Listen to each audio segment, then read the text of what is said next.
कुणाल कामरा वैसे तो ये खुद को कॉमेडियन और पॉलिटिकल सटायरिस्ट कहता है, लेकिन अगर मैं कहूं कि राजनीतिक नेताओं को रिक्शा वाला, गद्दार और चाय वाला बताने वाला ये शख्स एक डीप स्टेट एजेंट है तो जी हाँ, ये एक बहुत बड़ा क्लेम है, पर हम बिना फैक्ट और सबूत के ऐसे ही कुछ नहीं बताते। इन्वेस्टिगेटिव जर्नलिस्ट और एक्टिविस्ट विजय पटेल के थ्रेड की मदद से हम आपको आज कुणाल कामरा के ऐसे संदिग्ध धागे खोलेंगे जो काफी हैरान कर देने वाले हैं। हम इस पूरे नेटवर्क को दो पार्ट्स में डिवाइड करके आपको एक डिटेल्ड एनालिसिस देंगे। पहला, कुणाल कामरा का पॉलिटिकल या रैडिकल कनेक्शन, और दूसरा उसका फाइनेंस या डीप स्टेट कनेक्शन। तो पहले कनेक्शन की ओर बढ़ते हुए आपको बताते हैं कि कुणाल कामरा केवल शटअप या कुणाल जैसे प्रोपेगेंडा पॉडकास्ट को होस्ट करने के अलावा वे योगेंद्र यादव, उमर खालिद, मोहम्मद जुबैर, स्वरा भास्कर और नदीम खान जैसे रेडिकल टूलकिट को भी होस्ट करते हैं। आप लोग खुद देखिए, एक कॉमेडियन को ऐसी क्या जरूरत पड़ गई कि उसे कांग्रेस या कहें तो राहुल गांधी की भारत जोड़ो यात्रा में शामिल होना पड़ गया, जहां पर उनकी मुलाकात आंदोलन जीवी योगेंद्र यादव से भी हुई।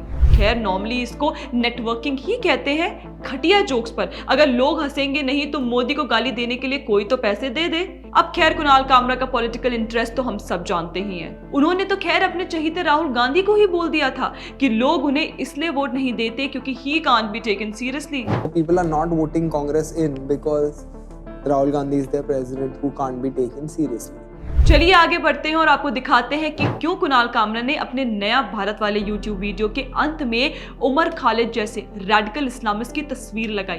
तो दोस्तों, आप लोगों को बता दें कि कुणाल उमर खालिद के काफी करीबी दोस्त में से एक हैं। इतने करीबी कि जेल से निकलते ही खालिद मियां ने बाहरी लोगों से ना मिलने का प्रोटोकॉल तोड़कर सबसे पहले मुलाकात कुणाल कामरा से ही की। BFFs of course. Well, moving on, आपको कामरा के एक और रैडिकल कनेक्शन से मिलाते हैं। नदीम खान, जमाते हिंद जैसे रैडिकल ऑर्गेनाइजेशन से संबंधित नदीम खान उमर खालिद के करीबी दोस्त और दिल्ली दंगों के मास्टरमाइंड भी रह चुके हैं, और एंटी CA प्रोटेस्ट के लिए भी उन्होंने साथ मिलकर भारत में डर का माहौल बनाया था।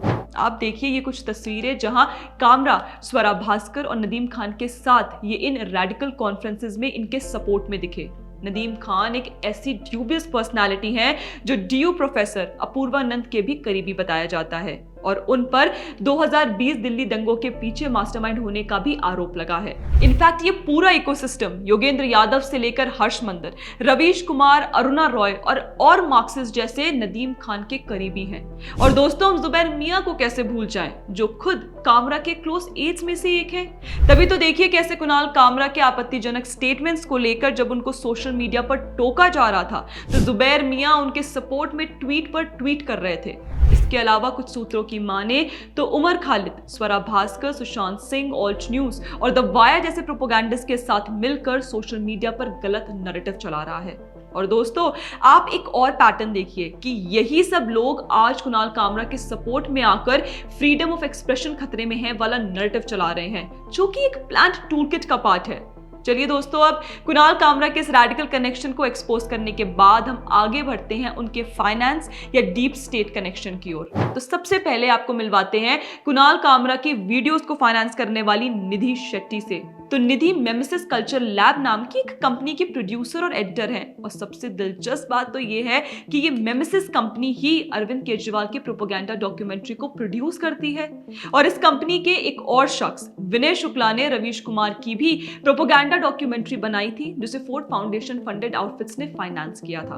और दोस्तों, मेमेसिस से जुड़े इन्हीं लोगों ने एक बोर्ड गेम केजरीवाल की डॉक्यूमेंट्री के बेस पर बनाया था, जिसे इन्होंने नौजवानों के बीच अपना प्रोपेगेंडा फैलाने के लिए इस्तेमाल किया।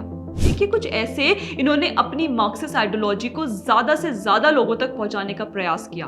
आर्ट, एंटरटेनमेंट और गेम्स के नाम पर ये लोग सो कॉल्ड वोक आइडियोलॉजी को प्रमोट करके एक मिसलीडिंग नैरेटिव चलाते हैं, और उन्हीं नौजवानों की ऑडियंस कुणाल कामरा जैसी भद्दी कॉमेडी करने वाली की ऑडियंस बनते हैं। और शायद यही कारण है कि कुणाल कामरा ने मार्च 2023 में सरकार की फैक्ट चेकिंग यूनिट के खिलाफ एक PIL फाइल की थी। हो सकता है कामरा ये समझ गए होंगे कि जिस तेजी से वे अपनी भद्दी कॉमेडी करके अपना और जनता दोनों का टाइम वेस्ट कर रहे हैं, उतनी ही तेजी से सरकार भी उनके ये संदिग्ध कनेक्शंस का फैक्ट चेक कर उन्हें एक्सपोज कर देगी। कुछ वैसा ही जैसा आज हमने अपनी इस वीडियो में किया।